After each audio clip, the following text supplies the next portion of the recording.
Gold, trusted gold buyers. మీరు తాకట్టు పెట్టిన బంగారాన్ని విడిపించి ఈ రోజు ఉన్న మార్కెట్ ధరకు కొనబడను. సో విజయవాడ ఐ మీన్ ఎన్ని ఇయర్స్ పెరిగారండి అక్కడ? Maybe 17 years. నా ఎడ్యుకేషన్ విజయవాడ వీధులన్నీ తెలుసా ఆల్మోస్ట్? ఐ మీన్ లైక్ పర్లేదా? Vijayawada is this city. మన జూబ్లీస్ నుంచి 36 కెళ్ళలోపు విజయవాడ మొత్తం చుట్టేయచ్చు. ఇక్కడ నుంచి చెక్ పోస్ట్ దాకా వెళ్లే లోపు ఒక హాఫ్ అన్ అవర్ లో సిటీ మొత్తం తిరిగేయచ్చు. It's very small town. Yeah అన్నీ తెలుసు బికాస్ నా కాలేజ్ అంతా బందర్ రోడ్ లో ఉండింది. మేము ఉన్నది గాంధీనగర్ వైపు.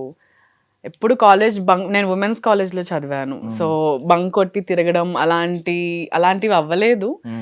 నేను ఎప్పుడు నా ఇల్లు, నా కాలేజ్, నా డాన్స్ క్లాసు, ఎప్పుడైనా మా ప్రోగ్రామ్స్ అవి చేస్తుంటే ప్రోగ్రామ్స్ తప్ప I don't know the world.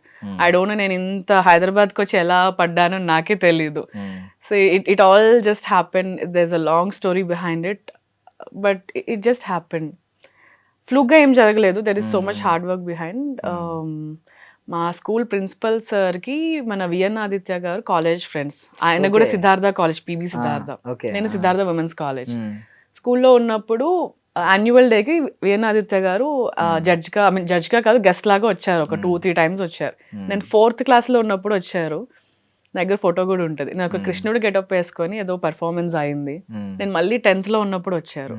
10th లో ఉన్నప్పుడు సార్ చూసి, అరే అమ్మాయి చాలా చక్కగా ఉంది, మన ఇండస్ట్రీలో తెలుగు అమ్మాయిలు లేరు అని చెప్పి, ఐ డోంట్ నో ఆయనకి ఎందుకు అనిపించిందో, సార్ మా ప్రిన్సిపల్ సార్ని అడగడం, మా ప్రిన్సిపల్ సార్ వచ్చి నన్ను అడగడం, దెన్ మా అమ్మని పిలిచి మా అమ్మని అడిగి అలా అలా అలా it happen when I was in 10th class. ఆ తర్వాత ఒక 2 years టైం తీసుకొని ఇంటర్మీడియట్ అయ్యాక I came to Hyderabad. Accidental actress అయితే అసలు కాదు, అంటే ఎప్పటి నుంచో ఉంది ఏదో సంథింగ్. మీరు యూనివర్స్ని ఎలాగో బిలీవ్ చేస్తారన్నారు కాబట్టి ఏదో రాసి పెట్టే ఉంది చిన్నప్పటి నుంచి సంథింగ్. నా డ్రీమ్ ఎప్పుడు ఏంటంటే, ఐ థింక్ నేను 2nd class ఉన్న దగ్గర నుంచి కూచిపూడి నేర్చుకున్నాను, సంగీతం కూడా నేర్చుకున్నా. బట్ సంగీతం మా ఇంటి టెర్రస్ పైన నుంచి అంత దూరంలో డాబా పైన డాన్స్ క్లాసెస్ కనిపించేవి. అప్పుడే వేరే హౌస్ అది షిఫ్ట్ అయ్యాము. అప్పటికి నేను సంగీతం నేర్చుకుంటున్నా. సంగీతం కూడా వెనకాలే అనమాట. సంగీతం నేర్చుకొని వచ్చి రోజు ఈవినింగ్ డాబా పైన నుంచొని చూసేదాన్ని. ఐ డోంట్ నో, నాకు గుర్తులో మా అమ్మ అడిగిందో నేను అడిగాను. మా అమ్మ జాయిన్ అవుతామంటే వెళ్ళి జాయిన్ అయ్యి అలా టెర్రస్ మీద నుంచి చూసి డాన్స్కి జాయిన్ అయ్యాను. ఆ తర్వాత ఐ థింక్ నేను 10th class దాకా I'm doing my programs. Kuchipudi చాలా ప్రోగ్రామ్స్ చేశాను. వైజాగ్లో, షిరిడీలో, తిరుపతి కొండ మీద కూడా నేను అలివేల్ మంగగా గెటప్ వేసుకొని షిరిడీలో శివుడిగా వేసుకున్నాను. There are few, I don't know మీకు అర్థమైతే లేదో, డిప్లొమా చేశాను కూచిపూడిలో. I mean out of practice కానీ I have done all that. సంగీతం నుంచి డాన్స్ కి షిఫ్ట్ అయిపోయి ఇంకా సంగీతం వదిలేసా. లేదు ఇప్పటికీ ఏం హమ్ చేయరా ఏదన్నా ఖాళీగా ఉన్నప్పుడు సంథింగ్ చేస్తా? మాడతారా మీ ఫ్రెండ్స్ మధ్యలో పాట పాడడం అలాంటివి? ఒక పాట పాడతారా? లేదు లేదండి. No, I'm not signed up for this. So అవన్నీ చేస్తున్న టైంలో మై ఓన్లీ థాట్ వాజ్, పెద్దయ్యాక మా డాన్స్ టీచర్ని చూసేదాన్ని కదా. పెద్దయ్యాక నేను, నా హస్బెండ్, మా ఇంట్లో ఒక చిన్న ప్లేస్, నేను డాన్స్ టీచర్గా, that is my only goal in my life. నాకు అస్సలు వీ డోంట్ నో, మనం సినిమాలు చూస్తాం కానీ సినిమాల్లో చేస్తామని అనుకోం కదా. So that was my goal. నా చిన్నప్పుడు ఒక మంచి డాన్స్ ఇన్స్టిట్యూట్ పెట్టాలి, నేను ఒక డాన్స్ టీచర్గా, నాకు దగ్గర 100 మంది పిల్లలు ఉండాలి, అందరినీ ప్రోగ్రామ్స్కి తీసుకెళ్ళాలి, డాన్స్ నేర్పించాలి, సర్టిఫికేషన్ చేయించాలి, అంతే ఉండేది నా లైఫ్. అంటే మీరు చాలా చూజీగా తీసుకున్నారు స్క్రిప్ట్స్ అనేవి, చాలా తక్కువ ఫిల్మ్సే చేశారు, చూజీగా ఉన్నారు. బట్ ఇప్పుడు మీరు అన్నారు I was not signed for this అని సరదాగా ఏదో అన్నారు. ఐ మీన్ మీరు నార్మల్లీ ఒక స్క్రిప్ట్ నెరేట్ చేసినప్పుడు కొన్ని సీన్స్ అంత డెప్త్ చెప్పరంట కదా. లైక్ ఇప్పుడు కొన్ని ఇంటిమసీ సీన్స్ ఉన్నా, రొమాంటిక్ సీన్స్ ఉన్నా, ఇలాంటివి ఉన్నప్పుడు మీకు కొన్ని కేసెస్లో ఈ సీన్ ఎంతవరకు ఉంటుంది అని ఎక్స్ప్లెయిన్ చేస్తారా? కొంతమంది ఎక్స్ప్లెయిన్ చేయకుండా సైన్ అయిపోయిన తర్వాత ఈ సీన్ చేయాలి అంటే ఏం చేస్తారు? ఇప్పుడు అలా లేదు. Up front only they're telling everything. I don't know, నాకు గ్యాప్ తర్వాత ఐ డోంట్ నో ఇప్పుడు ఎలా ఉంది తెలియదు, బట్ సాయి సిద్ధార్థ టైంలో కూడా he told me everything. But making అప్పుడు అది ఎలా వెళ్తుంది అని వీ కెన్ నెవర్ గెస్. ఎందుకంటే DOP will say something, hero will say something, or డైరెక్టర్కి ఇంకేదో, బికాస్ మేబీ ఈ ప్లేస్కి వచ్చి ఈ సెటప్లో ఉన్న తర్వాత maybe you will get some other ideas. అది ఒక వల్గర్గా కానంత వరకు ఎలాంటిదైనా it is fine only.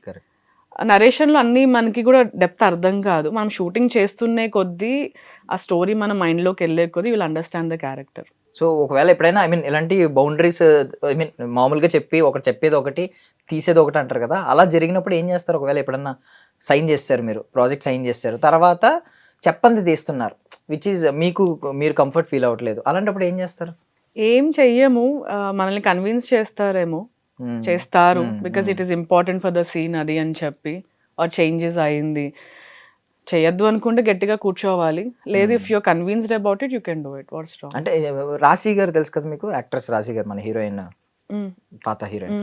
So ఆవిడ చెప్పారనమాట ఒక ఇంటర్వ్యూలో, నిజం సినిమా గురించి చెప్పారు.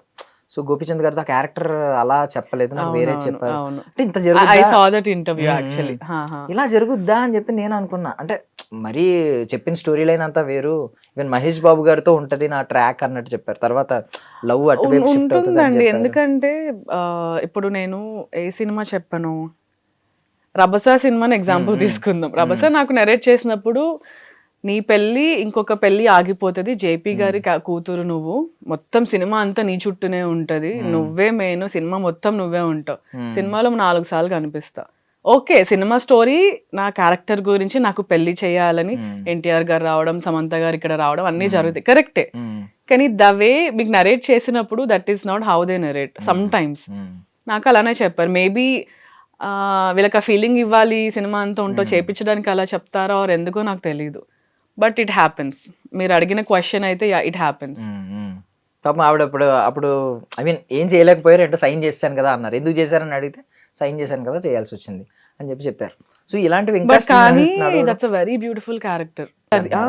ఎందుకంటే ఒక నెగిటివ్ పవర్ఫుల్ క్యారెక్టర్, పవర్ఫుల్. ఇప్పుడు పక్కన గోపీచంద్ గారిని షీ డామినేట్స్ హిమ్, ఈమె కోసం చాలా చేస్తుంటాడు, and it's a very beautiful character. Maybe she doesn't want to portray her like that in that film. అప్పటికి షీ వాస్ డూయింగ్ మంచి మూవీస్ చేస్తున్నారు అనుకుంటా, బట్ ఐ లవ్డ్ ఇట్. బాగుంటది క్యారెక్టర్. ఈవెన్ వాళ్ళిద్దరికంటే కొంచెం ప్రామినెంట్ రోల్ అది, లాస్ట్ హీరోయిన్ క్యారెక్టర్ కంటే నాకు అదే ఇష్టం. సీరియస్లీ అది నిజం. మంచి సాంగ్ ఎంత బాగుంటది. ఇప్పుడు మంచి పార్టీస్ లో ఒక 12 తర్వాత ఆ పాట పక్కా వస్తుంది. షీఈస్ అ బ్యూటిఫుల్ యాక్ట్రెస్ అండి రాశి గారు. సో ఏంటంటే లైనప్ ఏమనుకుంటున్నారు మరి ఇప్పుడు? అంటే వచ్చేవి చాలా వస్తూ ఉంటాయి కదా, ఆల్మోస్ట్ దీని తర్వాత ఏమన్నా నిజంగా స్టోరీస్ వచ్చినాయా మీకు ఏమన్నా ఈ రిలీజ్ తర్వాత కూడా have a meeting to attend. Web series అది ఒకటి. ఓకే, ఇట్ జస్ట్ స్టార్టెడ్ కదా, మేబీ ఇంకొక 1 month తర్వాతనే maybe I will get some good roles. సరే, ఇప్పుడు నాకు అంటే మీలో నచ్చింది ఏంటంటే, ఆ భుజాన్ని వేసుకున్న ప్రమోషన్స్ లో కూడా ఇంత భుజాన్ని వేసుకుని నా సినిమా అని హీరోతో పాటు కష్టపడ్డం, హీరో ప్రొడ్యూసర్ కూడా. అక్కడ ఉన్న కొంచెం సెల్ఫిష్నెస్ ఏంటంటే, పాపం ఆయన ప్రొడ్యూసర్, ఆయన ఎవ్రీ పెన్ని పెట్టాడు కాబట్టి ఆయనకు ఉంటుంది ఆ ప్రెషర్ ఉంటుంది, ఆ బాధ ఉంటుంది. హీరోయిన్ కూడా కష్టపడడం అనేది నేను ఎందుకు అంత యాక్టివ్గా పార్టిసిపేట్ చేశానంటే, ఒక సినిమా సక్సెస్ అయితే దాని వెనుక ప్రతి ఒక్కరికి ఆ ప్రతి రూపాయికి వాల్యూ ఆర్ ప్రతిదీ అందరికీ డిస్ట్రిబ్యూట్ అవుతుంది. నందు వాజ్ దేర్, యూ సా ఎంత కంటెంట్ చేశారు, నాతో కూడా చేపించారు. ఇనీషియల్గా was not opened up about it కొన్ని చేయడానికి. Then I started working. మా డిజిటల్ టీమ్ వాళ్ళు కూడా, మేడం ఇవాళ ఇది చేయాలి, వాళ్ళతో కొలాబ్ చేయాలి అంటే, I was like completely full on we did అనమాట. I took this very personally. నందుకి ఎంత ఇంపార్టెంటో, it is important for me also, it is important for the film also. So నాకు నేను చేయగలిగిందల్లా I have to be there, I have to be present all the time whenever it is required. Every other day కదా, every day we did something. College visits కానీ, interviews కానీ, I don't know ఎన్ని interviews చేసామో నాకు తెలియదు. నందు ఎన్ని podcast చేశాడు, I think you saw everything. So every day we were doing something. Maybe cinema release తర్వాత ఎలా ఉందో తెలీదు, ముందు నుంచి people noticing us, which is very important. Instagram open చేస్తే we're there all the places. Open చేసి ఏదో 2-3 రీల్స్కి మాది వస్తూ ఉండే. ఐ థింక్ ఇందాక చెప్పా కదా, సో డిజిటల్ ప్రెసెన్స్ అనేది ఎంత ఇంపార్టెంటో I understood from this project. మనం కనిపిస్తూ ఉండాలంతే. నడుస్తుంది ఏంటంటే, ఇప్పుడు నార్మల్లీ డైరెక్టర్స్ ఏదైతే కమర్షియల్ సినిమాలు, కొంచెం మంచి సినిమాలు ఉన్నాయో, వెంటనే వాళ్ళ ఆలోచన, వాళ్ళ చూపు అంతా వేరే స్టేట్స్కి వెళ్ళిపోతుంది. మీకు కమర్షియల్ సినిమాలు చేసే పెద్ద పెద్ద యాక్ట్రెస్లు అందరూ కూడా మోస్ట్లీ తెలుగు వాళ్ళు చాలా తక్కువ చాలా తక్కువ మంది ఉన్నారు. ఇప్పుడు మనం మీరు ఒక 10 స్టార్స్ పేర్లు చెప్పమంటే అందులో తెలుగు వాళ్ళు వస్తారో లేదో కూడా డౌటే నాకు తెలిసి, పాత వాళ్ళు కాకుండా ఇప్పుడు ఉన్న వాళ్ళు. సో అలా చూపు అంతా అటువైపు వెళ్ళిపోతుంది. ఒక తెలుగు ఆమె అయితే ఇప్పుడు వాళ్ళు అనుకోండి, వాళ్ళకి పాపం ఉంటుంది, వాళ్ళ బిజీ స్కెడ్యూల్లో వాళ్ళు వస్తారు, టైం ఇస్తారు, వచ్చి ప్రమోట్ చేసి ఆ 2 days ఉండి వెళ్ళిపోతారు. పాపం ఆ 2 days పాపం వాళ్ళు నిద్రపోరు, సరిగ్గా ఫుడ్ తినరు, ఓకే, బట్ చేసేసి వెళ్ళిపోతూ ఉంటారు. బట్ ఒక తెలుగు అమ్మాయిని పెట్టుకుంటే వాళ్ళ కష్టం అంటే మన సినిమా రా, అరే నా సినిమా అని చెప్పి తిరగడం, ఇన్ని డేస్ సాక్రిఫైస్ చేయడం, మంచి మంచి ఈవెంట్స్ ఉన్న రోజులు కూడా సాక్రిఫైస్ చేయడం, ప్రామినెంట్ రోజులు. సో మేబీ అది వాళ్ళ తప్పు కూడా కాదు. ఇప్పుడు నేను ఇక్కడే ఉంటాను కాబట్టి I know what is happening. ఎప్పుడు ఏదైనా ఉన్నా ఐ కెన్ బీ దర్. ఇలా ఫోన్ కొట్టి 1 గంటలో వచ్చామని నేను వెళ్ళగలుగుతా ఇఫ్ ఐఎమ్ ఫ్రీ. ఇప్పుడు ఎక్కడో బాంబేలో ఉండేవారు ఎక్కడైనా ఉంటే సడన్ గా రమ్మంటే వాళ్ళకి కష్టం కదా. Maybe they might have their plans. ఇవి స్కెడ్యూల్డ్ ఉండదు ప్రమోషన్స్ అనేది. పలానా రోజు ఇది, పలానా రోజు మేబీ ఒక టీవీ షోస్ అవ్వచ్చు, కొన్ని స్కెడ్యూల్ చేస్తారు కానీ స్కెడ్యూల్డ్ ఉండదు. వీ డోంట్ నో ఎప్పుడు ఏది వస్తుంది మనకు తెలియదు.